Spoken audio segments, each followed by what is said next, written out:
શંકરાચાર્ય શું કે છે, તાર્કિક, આ તાર્કિક લોકો જે છે એ કેવા છે? તાર્કિક વાદ ભટ્ટ. આ ભટ્ટ એટલે કોણ છે? કુશળ. તર્ક કરવામાં કેવા છે? કુશળ. જો આ તાર્કિકો સામાન્ય હોતા નથી, આ સમજો. તાર્કિકો જે તર્ક કરે ને એ બહુ અદભુત તર્ક હોય, આ સમજો. ભલભલાને પછાડી શકે. જો શંકરાચાર્યજી પણ જયારે 16 વર્ષ સુધી એમણે આ બધા ભાષ્યની રચના કરી, જો આ વિચાર 8 વર્ષે વેદનું અધ્યયન થઈ ગયું, 16 વર્ષે તો શું છે 3 પ્રસ્થાંતરી ભાષ્ય પણ લખી, પ્રકરણ ગ્રંથોની રચના કરી, અનેક સ્તોત્રની રચના કરી, બાળપણથી અનેક સ્તોત્રની રચના કરી. કનકધારા સ્તોત્ર જયારે 5-6 વર્ષે એમને શું કરવામાં આવ્યું, એમને જયારે બટુકની દીક્ષા આપવામાં આવી અને બટુક દીક્ષા પછી જયારે ભિક્ષા માંગવા ગયા અને ત્યાં ભિક્ષા માંગતા પેલા એક બેનને ત્યાં ભિક્ષા માંગી, તે દિવસ એમને ત્યાં ભોજન નતું. એટલે કીધું કે માં તારા ઘરમાં જે પણ કઈ કઈ આપી દે તું મને. તો એમણે જોયું પહેલા પેલા આજે કાંદા બટાકા પેલા ઉપર રાખતા ટીંગાડ, પેલા ઉંદર ને બધું કાતરી. તો એમણે ત્યાં ઉપરમાં એક પેલું મીઠામાં પાણીમાં શું કરેલું, આમળું એક. કશું નથી દીકરા, બસ એક આમળું છે, લે. એક આમળું એમણે આપ્યું.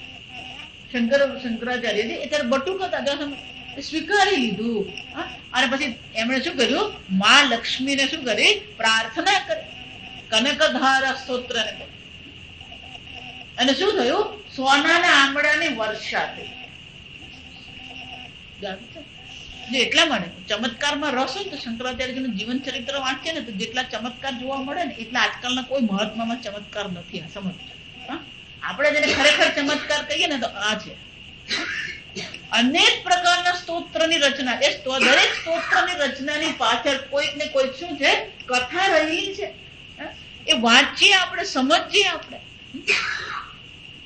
હા, 16 વર્ષે તો એમણે પ્રકરણ ગ્રંથોની અને અનેક સ્તોત્ર જ્યાં પણ ગયા ત્યાં મંદિરમાં એમણે શું કર્યું, એ દેવી દેવતાની સ્તુતિ એમણે કરી.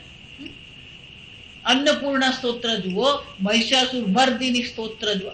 અને એમનું સાહિત્યની દ્રષ્ટિએ જોઈએ તો પણ શું છે, એ છંદ જે એમના છે, પ્રાસ જે છે, અદભુત છે. કોઈ સાહિત્યકારે એને પકડી શકે એમ, આવું અદભુત ચરિત્ર.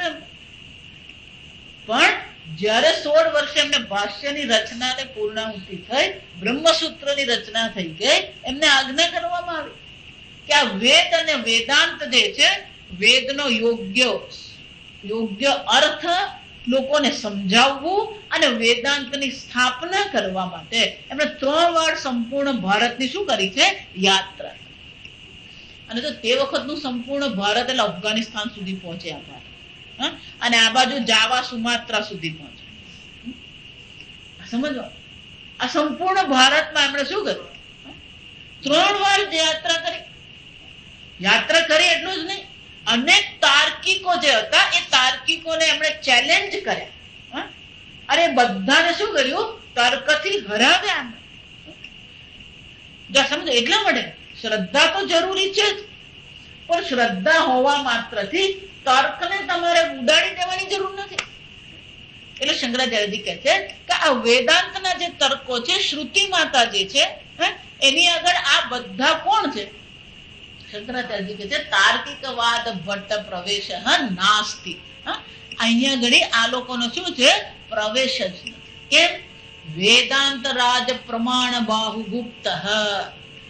આ વેદાંત રાજ છે અને કોણ છે? પ્રમાણ છે. અને પ્રમાણ જે છે એ પ્રમાણ બાહુ ગુપ્ત. આત્મ એકત્વ વિષય, આત્મા એક અદ્વિતીય છે, એ વિષયની રક્ષા કરનાર કોણ છે? તો કે વેદાંત રૂપી રાજા, જેના પ્રમાણ રૂપી બાહુ જે છે એના દ્વારા કોણ? આત્મા એકત્વ રક્ષિત. વિચાર, આત્મા એક અદ્વિતીય તત્વ છે, એની રક્ષા કરનાર કોણ છે? તમે ને હું નથી. શંકરાચાર્ય શું કહે છે? વેદાંત રાજ પ્રમાણ બાહુ રક્ષિત. ગુપ્ત એટલે રક્ષિત. એતેન અવિદ્યાકૃત, અને એટલા માટે એતેન એને કારણે અવિદ્યાકૃત નામરૂપ ઉપાધિકૃત અનેક શક્તિ સાધનકૃત ભેદવત્વ. જો આપણે પ્રશ્ન ક્યારે શરૂ થયો હતો કે આ સૃષ્ટિ કરતા એમ જયારે કહેવામાં આવે ત્યારે પેલું કર્તૃત્વ છે ત્યાં જો સમજ.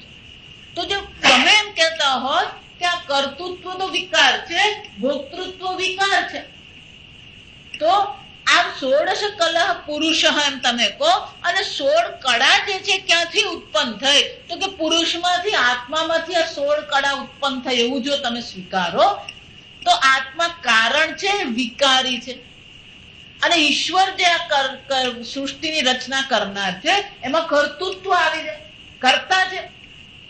જો હા, કર્તૃત્વ પણ છે, વિકાર પણ આવે. જો તમે સૃષ્ટિને સત્ય સ્વીકારો તો કર્તૃત્વ અને વિકાર બે વસ્તુ આવી જાય. એટલે શંકરાચાર્યજી કહે છે જો તમે આત્મ એકત્વ સ્વીકારો તો આ કર્તૃત્વ પણ નથી, વિકાર પણ એમાં શક્ય નથી. એટલે શંકરાચાર્યજી કહે છે એતેન અવિદ્યાકૃત. આ બધી વસ્તુ કોને કારણે છે? બે જ વિભાગ છે, એક વિદ્યા છે અને એક અવિદ્યા છે. અવિદ્યાકૃત, અવિદ્યાથી ઉત્પન્ન થયેલા નામરૂપ ઉપાધિકૃત અનેક શક્તિ સાધનકૃત. જે રીતે આત્મામાં ઉપાધિને કારણે નામ રૂપ છે, એ જ રીતે આ ઈશ્વરમાં પણ ઉપાધિકૃત. જો આ સમજ, જગતનું કારણ જે ઈશ્વર છે એમાં પણ ઉપાધિને કારણે શું છે? અનેક શક્તિ સાધનકૃત ભેદવત્વ. આમ અનેક શક્તિ સાધન. કેમ? જગત બનાવવું હોય તો અનેક શક્તિની જરૂર પડે, સાધનની જરૂર પડે. આ ભેદવત્વ, ભેદ હોવા પણ જગત કારણમાં અનેક શક્તિ સાધન વગેરેના ભેદનું હોવા પણ જે છે બ્રહ્મણ. હા, બ્રહ્મણ એટલે બ્રહ્મમાં, બ્રહ્મમાં આ ભેદનું જે હોવા પણ છે એ પણ શું છે? શક્ય છે. કોને કારણે? અવિદ્યાકૃત. અવિદ્યાનો વિભાગ છે અને અવિદ્યા છે તો પછી બ્રહ્મમાં બ્રહ્મનું શું છે? આ ભેદપણું પણ છે. સમજ કેવું ભેદપણું છે? અનેક શક્તિ સાધન ભેદ. સાધન પણ અનેક છે, શક્તિ પણ અનેક છે, અને એમાં ભેદ પણ રહેલો જ છે. જ્ઞાન શક્તિ અને ઈચ્છા શક્તિમાં ભેદ છે, ઈચ્છા શક્તિ અને ક્રિયા શક્તિમાં ભેદ રહેલો જ છે. અને ભેદ હોવાપણામાં પણ શું છે? કોઈ વિરોધ શક્ય નથી. એટલું જ નહીં, સૃષ્ટિઆદિ કર્તૃત્વે સાધનાદિ અભાવ દોષ પ્રત્યુક્ત વેદિતવ્ય. વેદિતવ્ય એટલે સમજી લેવું જોઈએ. શું સમજી લેવું જોઈએ? કે આ જો તમે સમજી લીધું હોય કે આ બે વિભાગ છે, તર્કને અહીંયા કોઈ સ્થાન છે જ નહીં, કારણ કે શાસ્ત્ર પ્રમાણ છે. તો અવિદ્યાથી નામ રૂપની ઉપાધિ પણ છે, ઉપાધિને કારણે અનેક શક્તિ ને સાધન પણ છે, અને સૃષ્ટિ આદિનું કર્તૃત્વ પણ છે. જા સમજ, અનેક શક્તિ સાધન ભેદ પણ છે, અને સાધનનો ઉપયોગ કરનાર એટલે કે સૃષ્ટિ કરતા અને એનું કર્તૃત્વ, આ બધી વસ્તુ પણ આપણે સ્વીકારીએ જ છે. અને એટલે શું કહે છે? આ બધા સાધનો એની પાસે કેવી રીતે આવ્યા? આપણે શરૂઆતમાં કહ્યું કે બ્રહ્મ સચ્ચિદાનંદ સ્વરૂપ છે, નિર્વિકારી છે, તો પછી એમાં આ સૃષ્ટિ કરવાનું સાધન કેવી રીતે હોઈ શકે? શંકરાચાર્યજી કહે છે અવિદ્યા ઉપાધિથી આ બધી વસ્તુ શક્ય છે.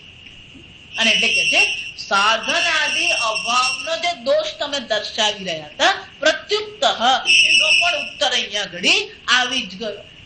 એટલું જ નહીં, પરૈહિ ઉક્ત આત્મ અનર્થ કર્તૃત્વ આદિ દોષ છે. પરૈહિ ઉક્ત, પરૈહિ એટલે કે સાંખ્યવાદી શું કહેતો હતો? પુરુષ ભોગતા છે તો પછી વિકાર આવે, પ્રધાન કરતા છે એમ કહીએ, પણ જડ છે તો એ દોષ હતો. આપણે જોઈ કે શંકરાચાર્યજી કહે છે આ વિદ્યા અને અવિદ્યાને આપણે સ્વીકારીએ, દ્વૈતમિવ ભવતિ સ્વીકારીએ, તત્ર કેન કમ પશ્યેત સ્વીકારીએ. આ શ્રુતિ માતાને પ્રમાણ તરીકે આપણે જો સ્વીકારીએ તો આ સાંખ્યવાદી જે ખોટી રીતે સમજી રહ્યો છે એનો પણ દોષનું નિરાકરણ અહીંયા થઈ જ જવાનું. કે આત્મ અનર્થ કર્તૃત્વાદિ દોષશ્ચ. એ લોકો શું કહેતા હતા? આ તો આત્માનો અનર્થ કરનાર છે. આત્મા સ્વયં જ પોતાની સૃષ્ટિની રચના કરે અને પોતે જ પછી દુઃખી થઈ રહ્યો છે, કે એવું શક્ય નથી. જ્યાં સુધી અવિદ્યા છે ત્યાં સુધી દુઃખી થતો રહે છે. એકવાર આત્મજ્ઞાન થઈ ગયું, આત્મવિદ તરતી શોકમ.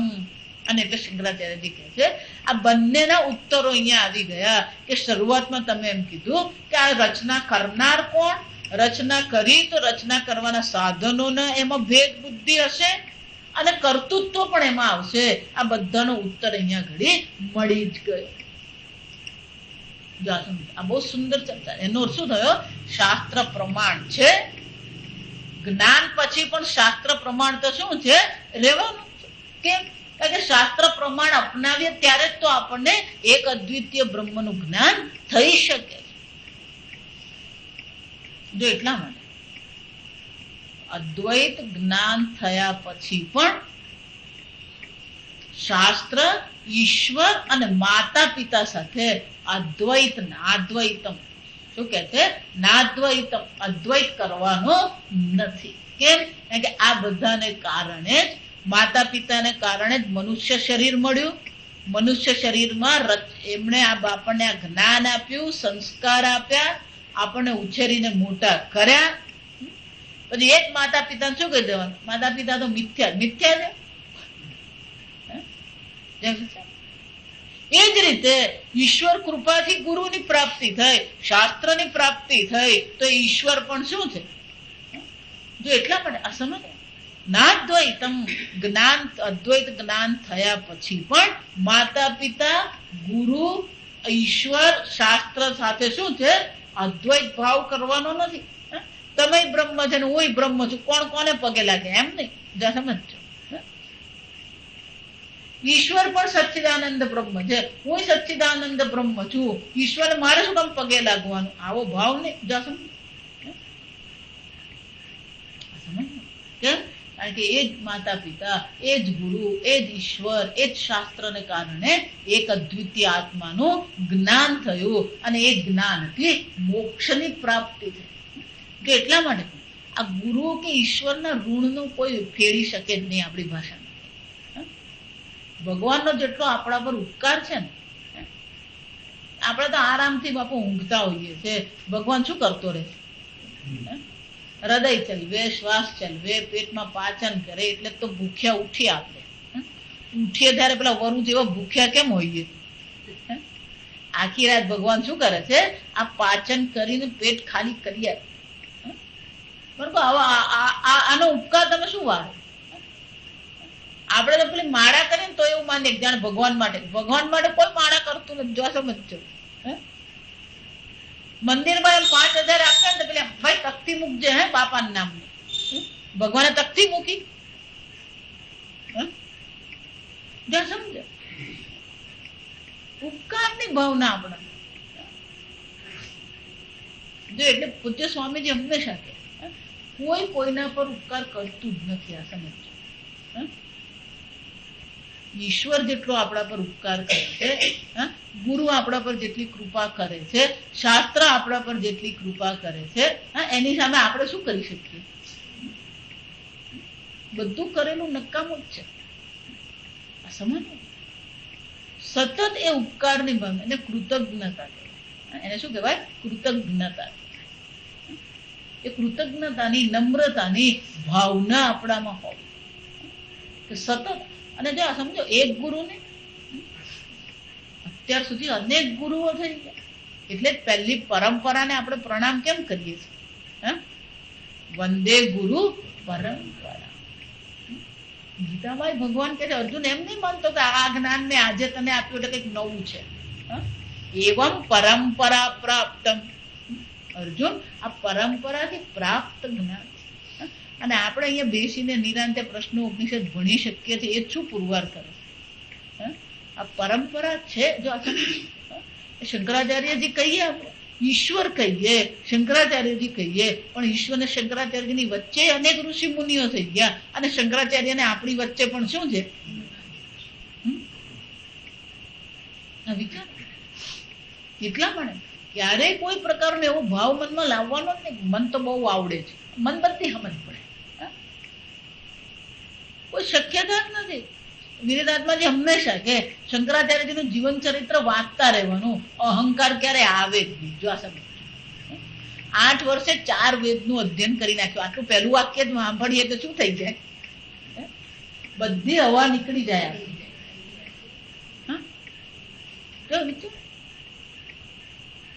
સમજવાનું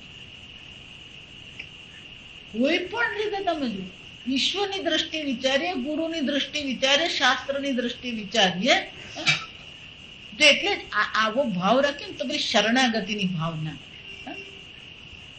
આ સમજ, વિરોધ કરવાનો જે છે ને એ ભૂલી જવાનો. વિરોધ આપણે જે કરીને ભૂલી જ જવાનું. કોઈ ઈશ્વરનો વિરોધ નથી, ગુરુનો વિરોધ નહીં, કોઈનો વિરોધનો કોઈ પ્રશ્ન જ નથી. જો શરણાગતિની ભાવના હોય તો વિરોધને કોઈ સ્થાન નહીં. કોનો વિરોધ કરવાનો? શાનો વિરોધ કરવાનો? એટલે શંકરાચાર્યજી કહી ગયા આપણે કોઈનો વિરોધ કરતા હતા. સર્વ આત્મા એવો ભૂત, આ સર્વ આત્મા માત્ર છે. કોનો વિરોધ તમે કરવાનો? છેવટે વિરોધ કરીને તમે તમારી જાતનો જ વિરોધ કરો. ખરેખર કોનો વિરોધ થાય? જાતનો. વિરોધ એ આપણો વિષય છે જ. અમે તો બધું જ સ્વીકારે. જો એ બી ઠીક હે, વો બી ઠીક હે, પછી ડેન્જર. પેલા મહારાજે કીધું એ બરાબર, મુંડક ઉપનિષદમાં કીધું એ બરાબર, પેલું એટલા માટે આ આસ્થા ચેનલ ને બધા ડેન્જરસ છે. કેમ? એક પેલો અડધો કલાક એક બોલી જાય, પછી પેલો અડધો કલાક બીજો આવે, પછી ત્રીજો અડધો કલાક, એ બધા પાછા એકબીજાના કેવા છે? પરસ્પર વિરોધ. ક્યારે ચાલુ કરવાની, એના કરતા સિરિયલ જોવાની એ નાની. સમજો? અથવા તો નક્કી રાખવાનું કે આ એક મહાત્મા છે, પેલા ઉદ્દેશાનંદ જે ભાગવત કથા મજાની હોય એ ક્યારે, જો કારણ કે મૂળ શાસ્ત્ર છે ત્યાં. ઉદ્દેશાનંદ એટલે જૂના અખાડાના મઠાધિપતિ, મહામંડલેશ્વર. એ પેલું શાસ્ત્ર વિરુદ્ધ જાય જ નહીં. જો સમજો, જોઈ કે આગમ બાહ્ય આ બધા કોણ છે? વેદ બાહ્ય છે, તાર્કિકા હા, વેદ બાહ્ય હા, ન આદર્તવ્ય હા, મુમુક્ષવ આ બધાને શું છે? ક્યારેય આદર કરવાનો. પણ આદર નહીં કરવો એટલે એમને જેમ બાહ્ય ચડાવવાની જરૂર નથી. આપણે પાછું ઊંધું કરીએ. શંકરાચાર્યજી કેમ આટલું વિસ્તારથી આપણને આ સમજાવ્યું? કારણ કે આપણા મનમાં પણ એ પ્રકારની સમજદારી રહેવી. આગળ આપણે કાઢીએ. ઓમ અસતો માં સદ્ગમય તમસો માં જ્યોતિર્ગમય મૃત્યોર્મા અમૃતંગમય. ઓમ પૂર્ણમદ પૂર્ણમિદં પૂર્ણાત પૂર્ણમુદચ્યતે પૂર્ણસ્ય પૂર્ણમાદાય પૂર્ણમેવાવશિષ્યતે. ઓમ શાંતિ શાંતિ શાંતિ. હરિ ઓમ.